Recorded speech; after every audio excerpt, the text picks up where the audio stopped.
Hey, come along as I share my wild ride with Emma and Sarah. It started with fights over my childhood friend, then got messy with a tense visit and a jealous night out. After a breakup and months of silence, I found out Emma and Sarah are together now, and I was just a bridge between them. Watch the whole story unfold. My girlfriend, Emma, and I have been fighting nonstop about my childhood friend, Sarah, and it's wearing me thin. It started a while back when Sarah and I reconnected after she moved back to town.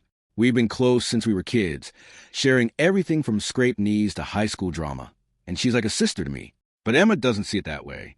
She gets jealous every time Sarah's name comes up, and I've lost count of how many times we've argued about it. Last night was the worst yet. She accused me of caring more about Sarah than her, and I ended up sleeping on the couch. I'm tired of it, but I can't just ditch Sarah, especially now that she's going through a rough patch with her divorce. So I decided to clear the air by inviting Sarah over. Thinking if Emma meets her, she'll see there's nothing to worry about. I brought it up over breakfast, hoping to keep things calm. Emma was buttering toast, and I said, "Hey, I was thinking Sarah could come by this weekend. She's been lonely since the split, and I want to check on her." Emma's hand froze mid-spread, and she looked at me like I'd lost my mind.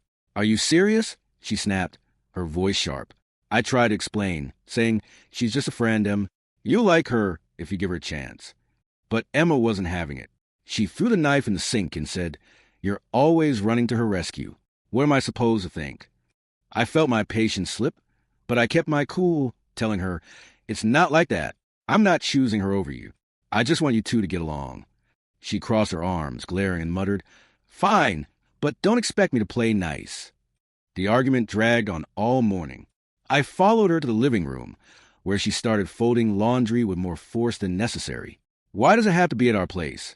she asked, slamming a shirt down. I said, "Because she doesn't have many people right now, and I can't just ignore her."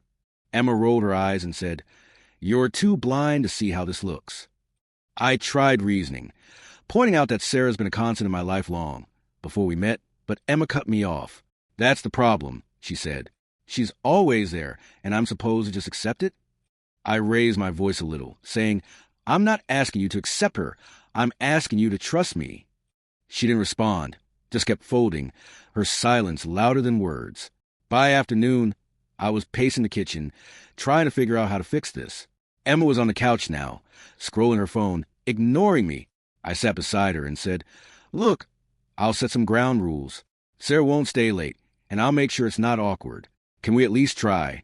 She sighed, her shoulders dropping, and after a long pause, she said, "Okay, but if she oversteps, I'm done." I nodded, relieved but not convinced she meant it. I texted Sarah to come over Saturday, keeping it casual, but inside, I was dreading the fallout. Emma watched me type, her jaw tight, and I knew this was a gamble. She finally said, "I hope you're right about this," before walking out to the bedroom. The rest of the day was tense. We barely spoke, and I spent hours cleaning the living room, more to distract myself than anything. Emma stayed in the back, organizing her desk, and I could hear her muttering to herself. I kept thinking about how to make this work. Maybe if Sarah brought some food, or we kept it short, Emma would relax. But deep down, I wasn't sure. I've seen her jealous streak before, like when Sarah called me during a movie night and Emma stormed out. This felt bigger, though, like a test I might fail. By evening, I was exhausted, sitting on the couch alone while Emma cooked dinner in silence. I wanted to apologize, but I didn't know where to start. All I could do was hope Saturday didn't turn into another fight. The next day, I tried to smooth things over. I made pancakes, her favorite, and said, "Let's talk about this calmly." She sat down, poking at the food, and said, "I don't like feeling second to her." I nodded, saying, "You're not. I just want you to see that." She didn't argue, but her eyes were skeptical. I spent the afternoon running errands, picking up extra chairs for the visit, trying to show I was serious about making it work. When I got back, Emma was on the phone with her sister, laughing like nothing was wrong, and it threw me off.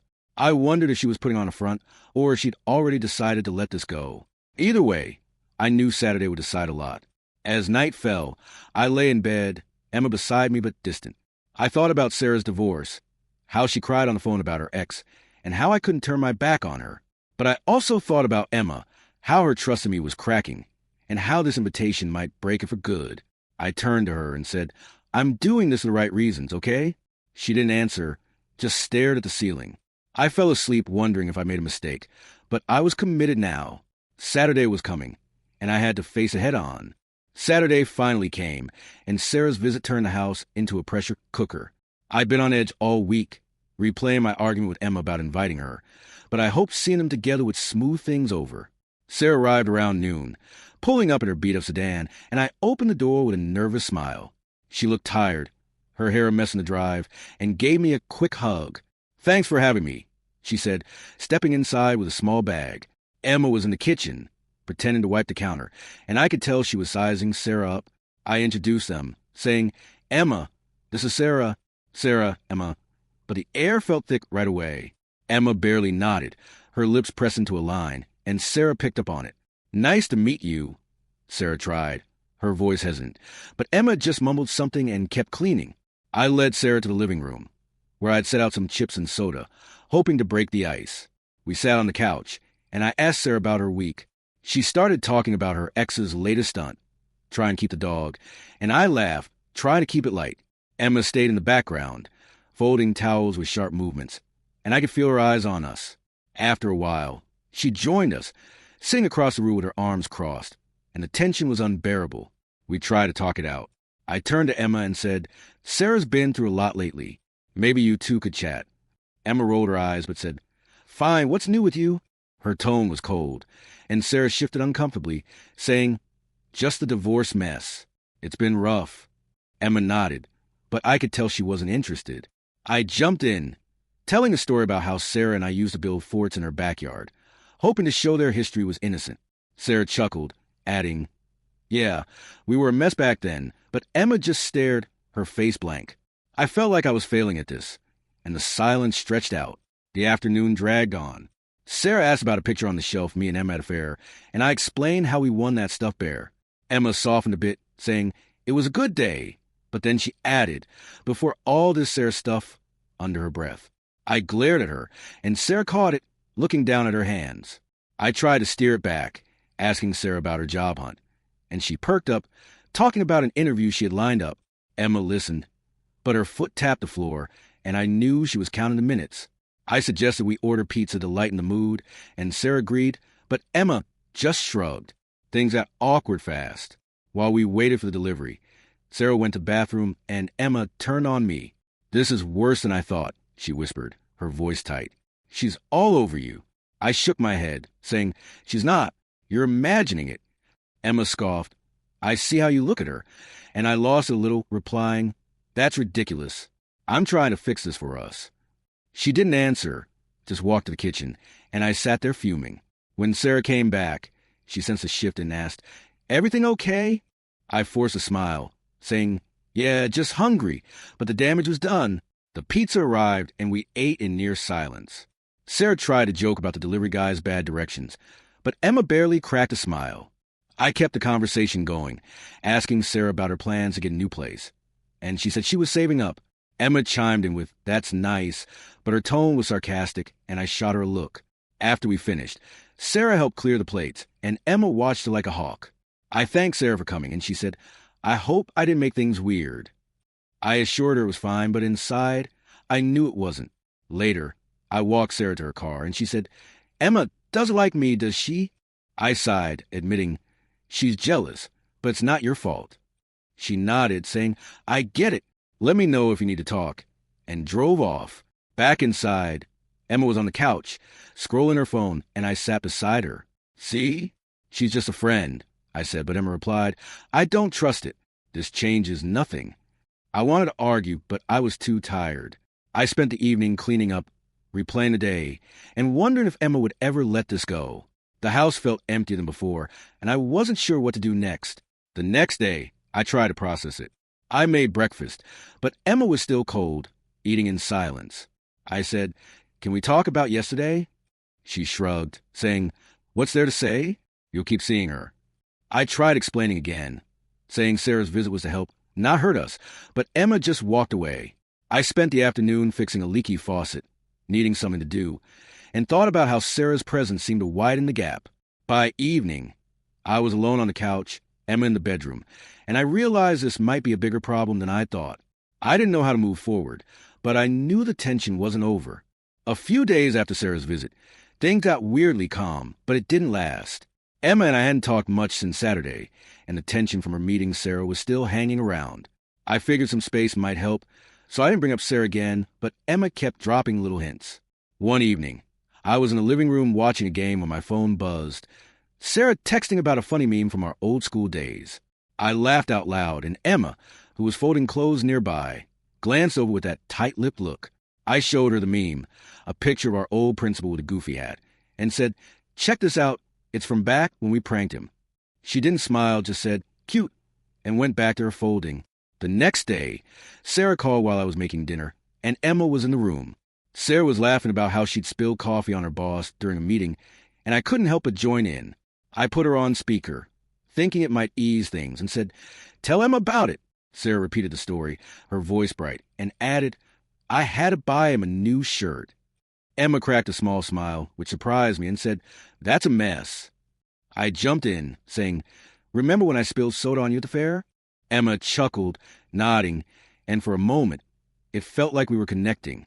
Sarah kept the energy up, joking about her clumsy streak, and Emma actually laughed. A real one this time. That night, we ended up sitting together on the couch, and Sarah called again. Emma hesitated but stayed, and we all talked. Sarah brought up a time we got lost on a hike as kids, and I added how we ended up eating wild berries that made us sick. Emma laughed harder than I expected, saying, "You two are a disaster," and it felt like a breakthrough. I said, "See? She's just funny like that," hoping Emma would relax. They started trading clumsy stories. Emma told one about tripping at work, and Sarah said, "We should start a club." The room felt lighter, and I thought maybe this would work. But I noticed Emma's laughs were shorter as the call went on, like she was holding back. The next afternoon, I tried to build on it. I was chopping vegetables for lunch when Sarah texted again, asking if we wanted a video chat. I asked Emma, who was reading on the couch, and she shrugged, saying, "If you want." I set up the call, and Sarah's face popped up, grinning about a dog she saw chasing its tail. Emma smirked, and I said, "That's you on a bad day, Em. Try and keep it playful." They both laughed, and Sarah said, "You two are cute together," which made Emma blush a little. I felt hopeful, thinking this might be the start of them getting along. But Emma's smile faded fast when Sarah mentioned needing help moving a couch. Later, I cleaned up the kitchen while Emma watched TV, and I brought up the chat. They seemed to hit it off, right? I said. Emma nodded but added, "She's still too comfortable with you." I sighed, saying, "It's just her personality," but Emma shook her head. "I don't know," she said, and walked off. I spent the evening thinking about it, replaying their laughs. It was the closest we'd come to peace, but I could tell Emma was still on edge. I wondered if she was jealous of the history Sarah and I shared, or if she just didn't trust me. Either way, the laughter didn't fix the underlying problem. The next day, I tried to keep the mood up. I made Emma's favorite pasta, hoping to talk more, and said, "Maybe we can invite Sarah over again?" She paused mid-bite, saying, "Why?" "So she can take over again." I backtracked, saying, "Just to keep things friendly," but she put her fork down. "I'm not ready for that," she said, and the tension crept back. I spent the afternoon fixing a squeaky door, needing a distraction, and thought about how the laughter had been a brief escape. By evening, Emma was quiet again, scrolling her phone, and I realized the progress was fragile. I didn't know how to push forward without risking another fight. That night, I lay in bed, Emma beside me but distant. I thought about Sarah's stories and how they'd made Emma laugh, but also how quickly it soured. I turned to her and said, "I like seeing you smile today." She didn't respond, just stared at the wall. I wondered if the laughter had been a fluke or a sign we could work through this. Part of me wanted to call Sarah and ask her back off, but another part knew that wouldn't solve it. Emma's jealousy was a real issue. I fell asleep unsure, knowing the next step was up to her.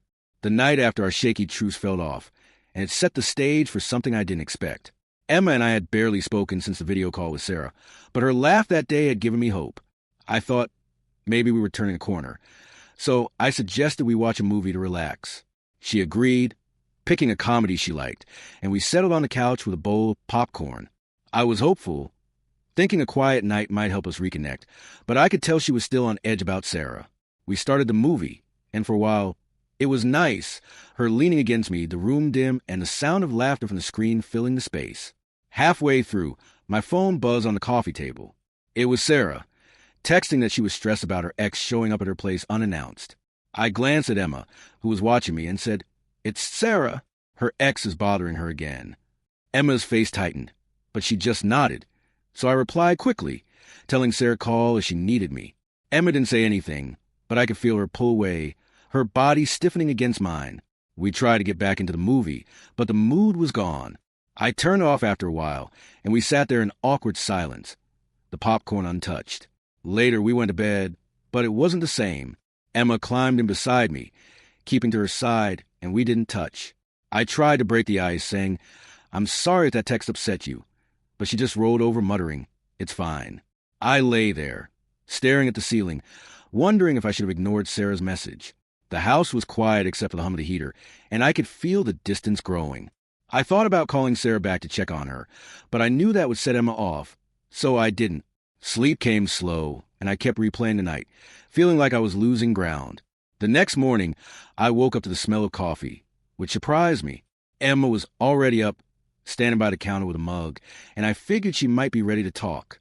I joined her, saying, "Thanks for making coffee," and she handed me a cup without a word. Then she said, "Sarah called you last night, didn't she?" I nodded, explaining, "Just a text about her ex." I didn't call back. She looked at me, her eyes narrow, and said, "You always have an excuse." I tried to stay calm, saying, "I'm not making excuses. I'm just trying to help a friend." But she shook her head and walked to the living room.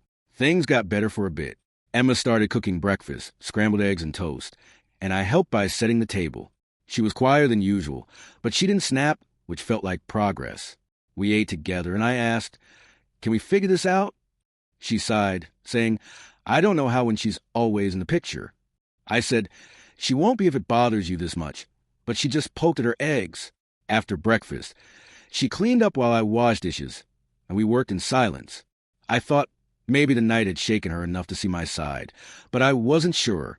The afternoon brought a surprise. Sarah showed up unannounced, knocking on the door with a bag of groceries. Emma froze in the kitchen, and I opened it, saying, "What are you doing here?"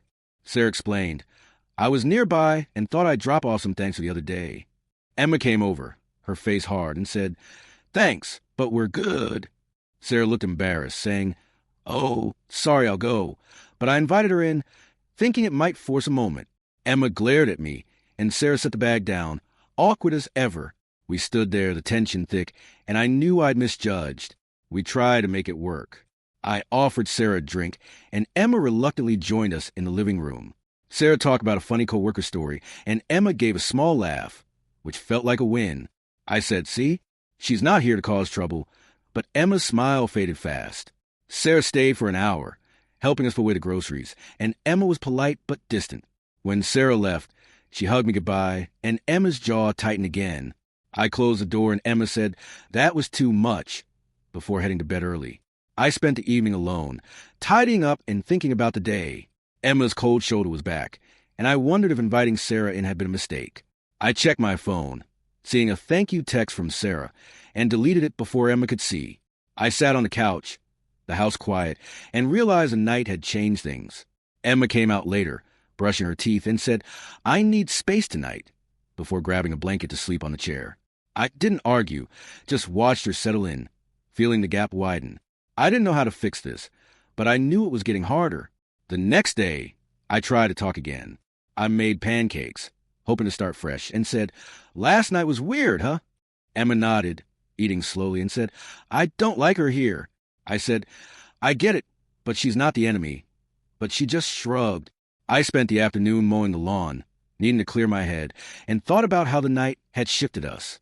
By evening, Emma was on her phone again, and I sat beside her, saying, "We need to figure this out." She didn't answer, and I fell asleep on the couch, wondering if we were past the point of no return. A week after Sarah's surprise visit, Emma suggested we go out, and I thought might be a chance to patch things up. We'd been tiptoeing around each other since that tense night, and I was relieved when she said, "Let's hit the bar downtown. I need a break." I agreed, hoping a night out would loosen her up, maybe even get her to open up about Sarah. We got ready. Emma in a dress she hadn't worn in months, me in a clean shirt, and drove over. The place was busy, music pumping, and we grabbed drinks at the bar. I ordered a beer. She got a gin and tonic, and for a while, it felt like old times. We clinked glasses, and she even smiled, saying, "This was a good idea." We started dancing after the first round. The floor was crowded, and I pulled Emma out there, her hand in mine. She laughed as we moved to the beat, and I felt a spark, like maybe the distance was fading. We danced close, her head on my shoulder for a moment, and I said, "I've missed this." She nodded, her eyes soft, and we kept going. The drinks hit, and she loosened up, twirling around, and I joined in, trying to keep the mood light. I thought this might be the night she let go of her jealousy, so I didn't mention Sarah, focusing on us instead. The crowd blurred around us, and for a bit, it was just the two of us. Then Sarah showed up. I didn't expect it. Her friend must have dragged her out, but there she was, waving from across the room. Emma stiffened, and I said, "She's here. Should we say hi?" Emma's smile dropped, and she muttered, "Great," but didn't stop me. I waved Sarah over, and she joined us, looking a little out of place in jeans and a jacket. I introduced him again, saying, "Sarah, you remember Emma?" And Sarah said, "Yeah, hi again," with an awkward grin. Emma nodded, sipping her drink, and I could tell she was forcing it. We stood there, the music loud, and I tried to keep things normal, asking Sarah how her week went. The dancing shifted. Sarah said she loved the song playing, and I suggested we all dance to break the ice. Emma hesitated but joined, and at first it was okay, me between them, moving to the rhythm. Then Emma grabbed my hand, pulling me closer, and we danced together, her body pressed against mine. I felt her trying to claim the moment, and I went with it, smiling at her. But after a song, Sarah tapped my shoulder, laughing, "My turn." Emma's face darkened, but she stepped back, letting Sarah dance with me. It was like just a friend thing, but Emma watched like a hawk, her arms crossed. It got intense.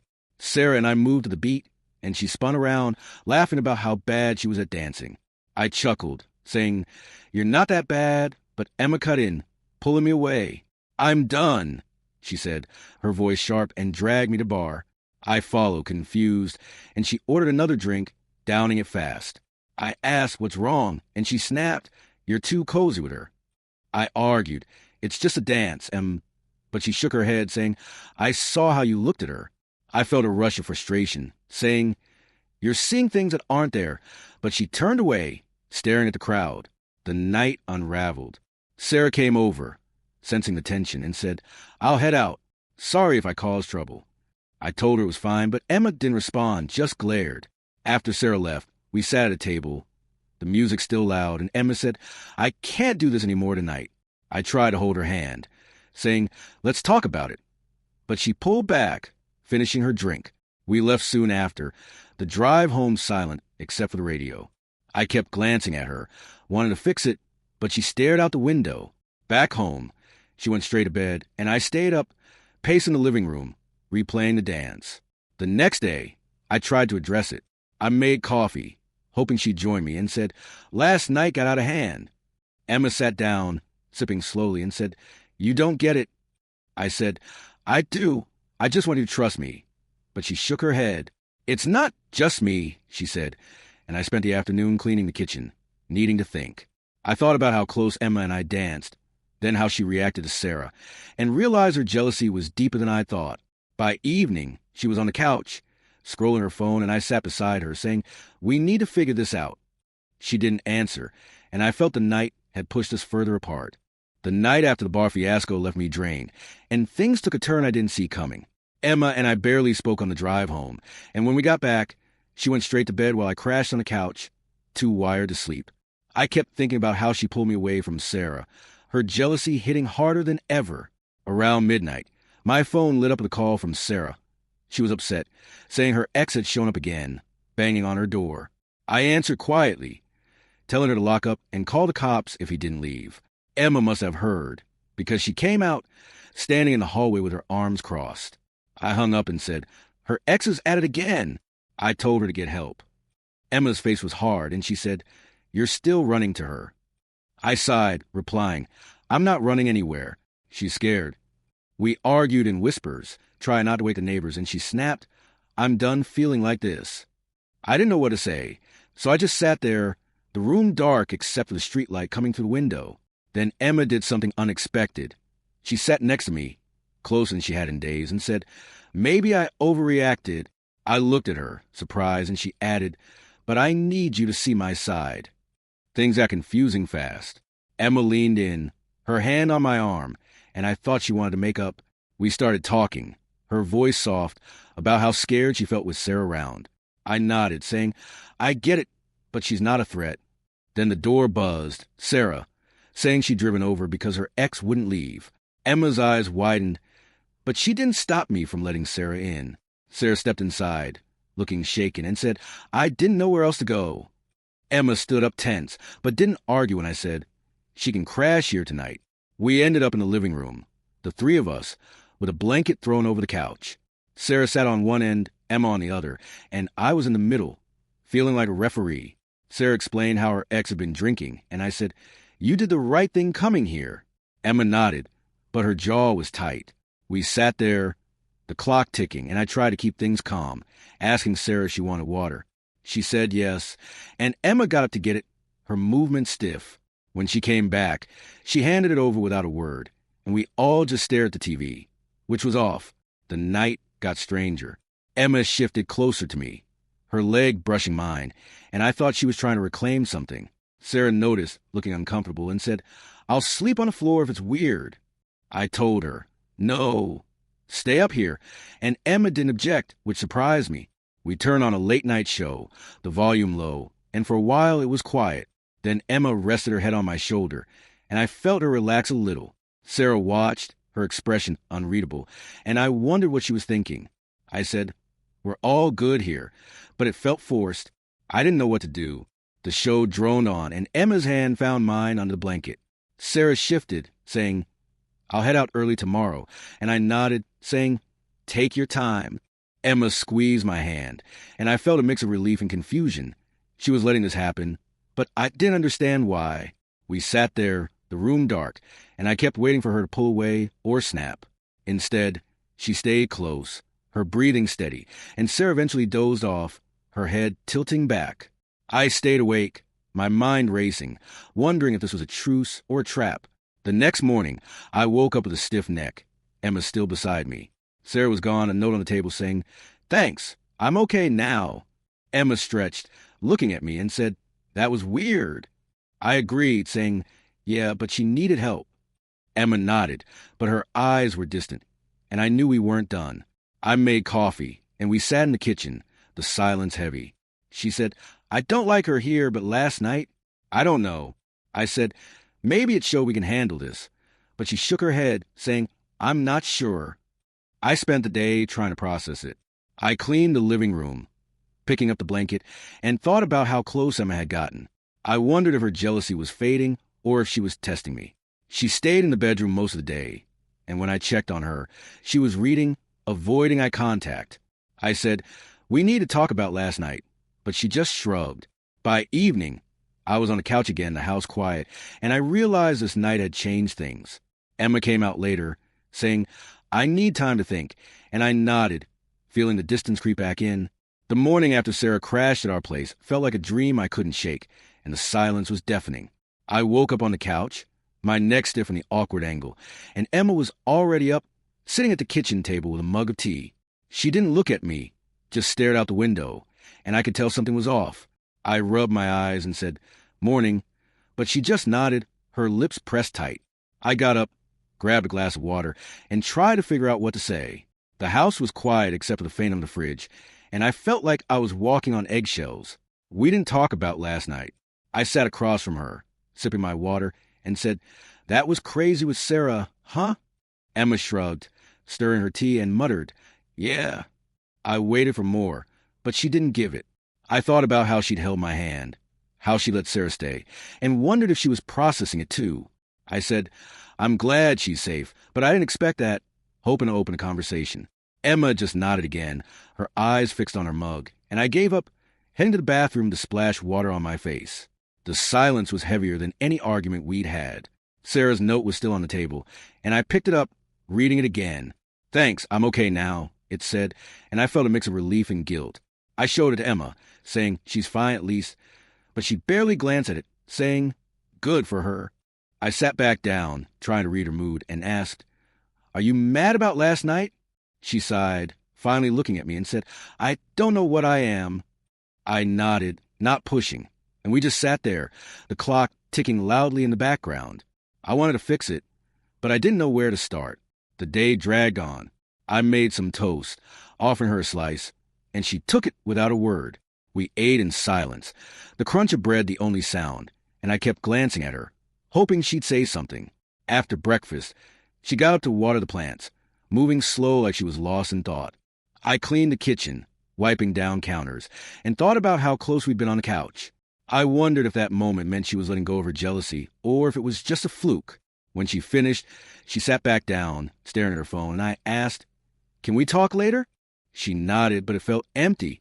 Sarah texted me mid-morning, thanking me again and saying her ex had backed off. I showed Emma the message, saying, "See? She's handling it." But she just said, "Great," her tone flat. I put the phone down, frustrated, and went to the garage to organize some tools, needing a break. I thought about how Emma had softened last night, then clammed up today, and it hit me. She might be blaming me for Sarah's visit. When I came back, she was on the couch, a book open but unread, and I sat beside her, saying, "I didn't plan for her to show up." She didn't respond, just turned a page. The afternoon was just as quiet. I started a load of laundry, keeping busy, and Emma stayed in the living room, flipping channels. I joined her later, asking, "Are you okay?" She looked at me, her eyes tired, and said, "I need time to think." I nodded, saying, "Take what you need." But inside I was worried. We watched some random show, the volume low, and I kept stealing glances at her. She didn't move closer or pull away, just sat there, and I felt the distance growing. I wanted to bring up Sarah again, but I held back, sensing it would make things worse. By evening, the silence was unbearable. I cooked some pasta, hoping food might break the ice, and called her to eat. She came, sitting across from me, and we ate without talking. I said, "I hate this quiet." And she looked up, saying, "Me too, but I don't know what to say." I nodded, saying, "We'll figure out," but she didn't agree.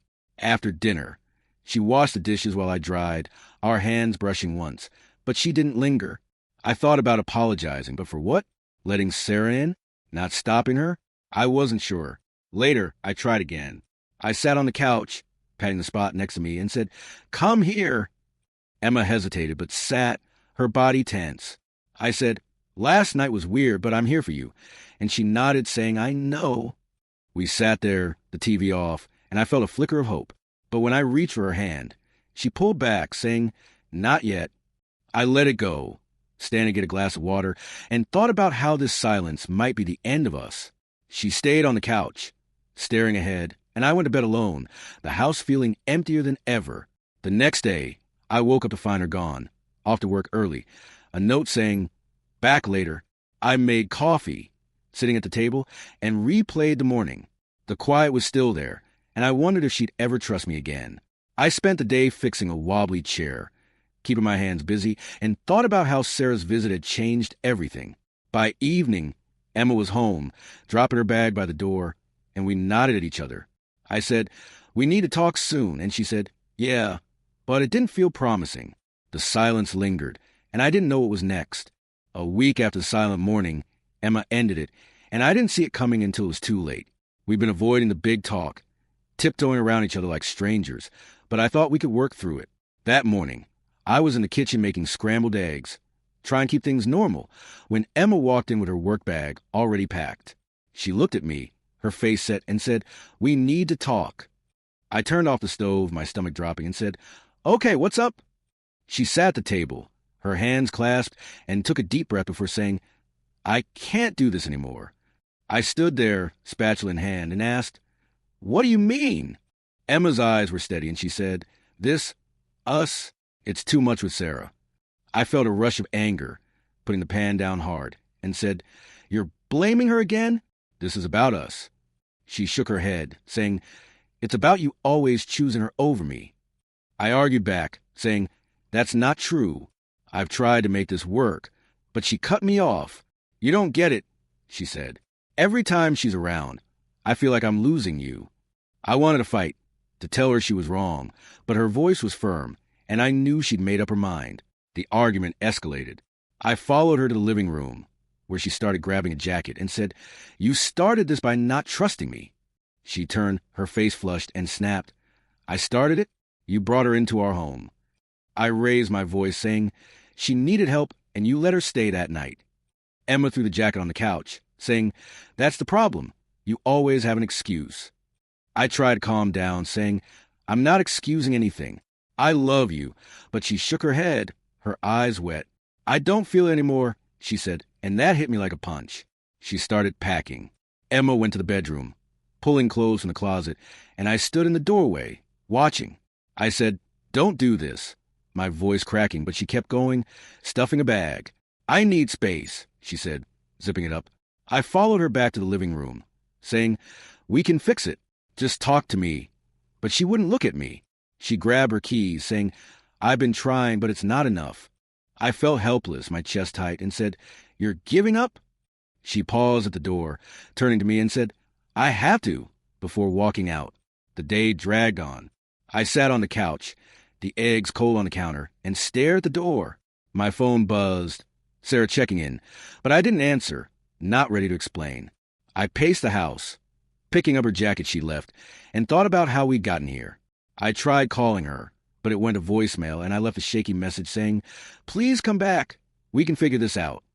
No reply came, and I spent the afternoon cleaning, needing something to do. The silence was louder than her words, and I kept replaying her leaving, wondering if I'd pushed too hard with Sarah. I couldn't let it go. That evening, I drove to her sister's place, where I figured she'd gone, and knocked. Her sister answered, saying, "She's not ready to see you." I nodded, saying, "Just tell her I'm sorry," and drove home, the streets empty. Back at the house, I sat in the dark, the TV off, and thought about every fight. I wondered if I should have cut Sarah out, but that felt wrong too. Emma's words, "I don't feel it," kept echoing, and I realized she might not come back. I texted her again, saying, "I love you, please call," but the message stayed unread.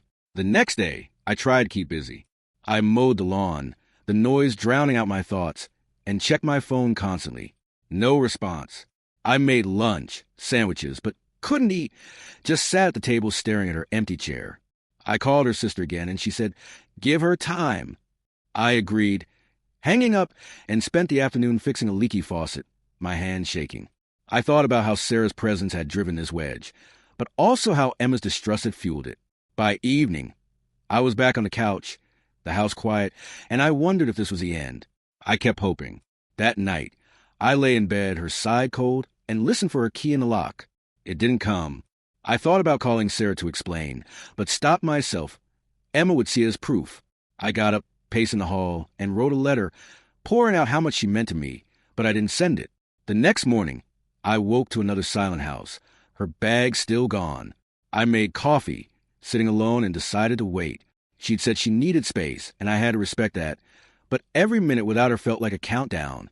I didn't know if we'd recover, but I wasn't ready to let go.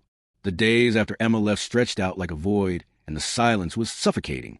I kept expecting her to walk back through the door, but it didn't happen.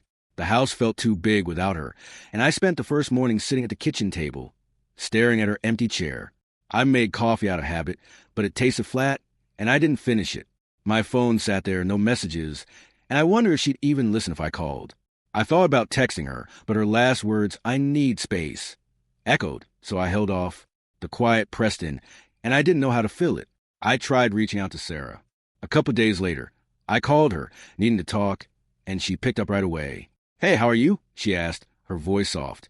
I told her about the breakup, saying Emma left because of us, and she sighed, saying, "I'm so sorry.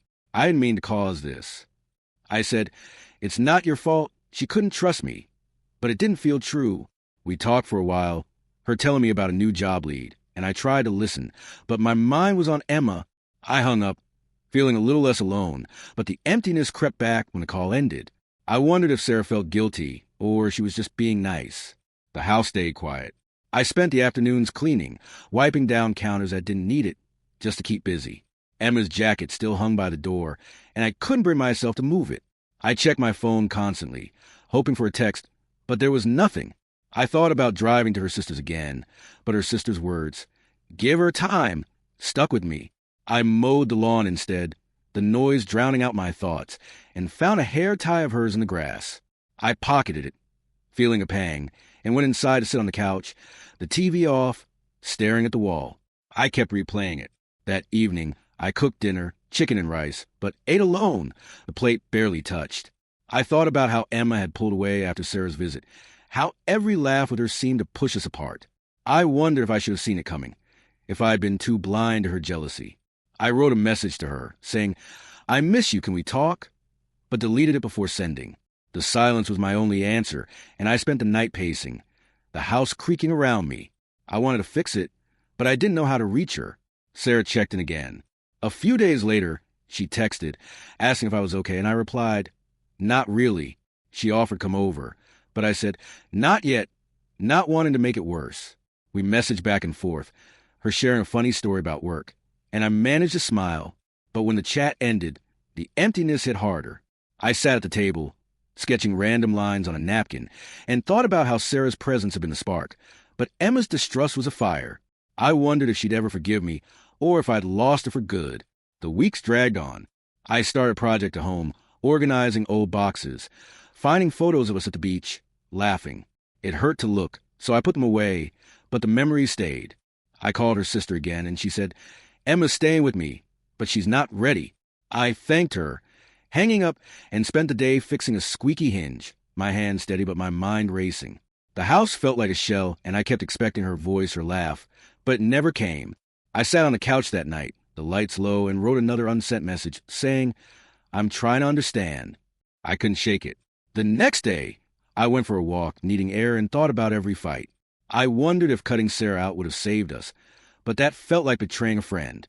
Back home, I made coffee again, sitting with it cold, and stared at her jacket. I called a friend, Tom, and he said, "Give it time, man." But it didn't help. I spent the afternoon painting the garage door, the work mindless, and thought about how Emma's silence was louder than her leaving. By evening, I was back on the couch, the house quiet, and I realized I was waiting for something that might not happen. I tried to move forward. That night, I lay in bed, her side empty, and listened for her car. It didn't come. I got up, pacing the hall, and thought about calling Sarah again, but stopped. Emma would see it as proof. I wrote a letter instead, pouring out my regret, but tore it up, the pieces falling to the floor. The next morning, I woke to the same silence, making breakfast I didn't eat. I spent the day fixing a leaky pipe, keeping busy, and thought about how the emptiness was my new normal. By evening, I sat at the table, the house still, and wondered if I'd ever find peace without her. 6 months after Emma left, I finally got the full story, and it hit me hard. I'd been going through the motions, working, eating, sleeping, but the emptiness never left. One afternoon, I was at home, sorting through old mail when my phone rang. It was Tom, a buddy from work, and he sounded hesitant. "Hey, I ran into Emma's sister," he said. "She told me something you should know." I sat down, my heart racing, and said, "What is it?" He took a breath and said, "Emma and Sarah have been talking. They're living together now." I froze, the room spinning, and asked, "What do you mean?" He explained they connected after breakup, and it turned into something more. I couldn't process it. I thanked Tom and hung up, staring at the wall, the mail forgotten. I thought about every fight, every time Emma accused me of choosing Sarah, and realized she'd been right in a way I never saw. I paced the living room, my mind racing, and wondered how it happened. Did Sarah feel guilty and reach out? Did Emma seek her out to understand me? I didn't have answers, just a cold feeling that I'd been a pawn. I grabbed a beer from the fridge, sitting on the couch, and tried to piece it together. The house was quiet, the clock ticking, and I felt used. I called Sarah. She picked up after a few rings, her voice cautious, and I said, "Tom told me about you and Emma." There was a long pause, and she said, "I'm sorry you found out like this." I asked, "How did this happen?" She explained that after her ex-trouble, Emma had reached out, curious about our friendship. "It just grew," she said. "We didn't plan it." I felt a sting, saying, "So you took her from me?" She denied it, saying, "It wasn't like that. She needed someone, and I was there." I hung up, angry and hurt, and threw the beer can in the trash, the clang echoing. The truth sank in. I spent the day cleaning, scrubbing the kitchen counters like it would clear my head. I thought about how Emma's jealousy had driven her to Sarah, how my loyalty to Sarah had paved the way. I found an old photo of us, me, Emma, and Sarah, at a picnic, and tossed it, the frame cracking. I sat back down, the house silent, and realized I'd been a bridge between them. I wondered if Emma had planned it or if it was chance, but it didn't matter. The coldness of it, her leaving me for Sarah, left me numb. I didn't know who to blame. I tried to let go. That evening, I cooked dinner, steak and potatoes, but ate alone, the plate half full. I thought about calling Emma, demanding answers, but stopped myself. What would I say? I wrote a message instead. I know about you and Sarah. I hope you're happy. But deleted it. I went for a walk, the night air cool, and thought about how I'd lost them both. Back home, I fixed a wobbly table leg, needing to move, and decided to move on. The truth hurt, but it was clear I couldn't change it. The next day, I talked to Tom again. He said, "You okay?" And I said, "Not yet, but I will be." He offered to grab a beer, and I agreed, needing company. We met at a diner, and he listened as I vented about the betrayal. "They used me to get to each other," I said, and he nodded, saying, "Sounds like it." I felt lighter after, the food bland but the talk helpful.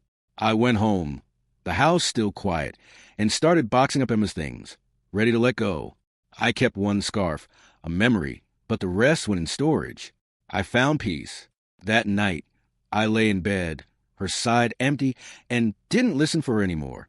I thought about how the truth set me free, even if it stung. I called Sarah back, saying, "I'm not mad, but I need space." And she agreed, her voice sad. The next morning, I woke up and made coffee, drinking it all this time. I spent the day painting the living room a new color and felt a shift. By evening, I sat on the couch, the house mine again, and smiled a little. The emptiness was still there, but I was starting to feel it. I didn't know what was next, but I was ready to find out.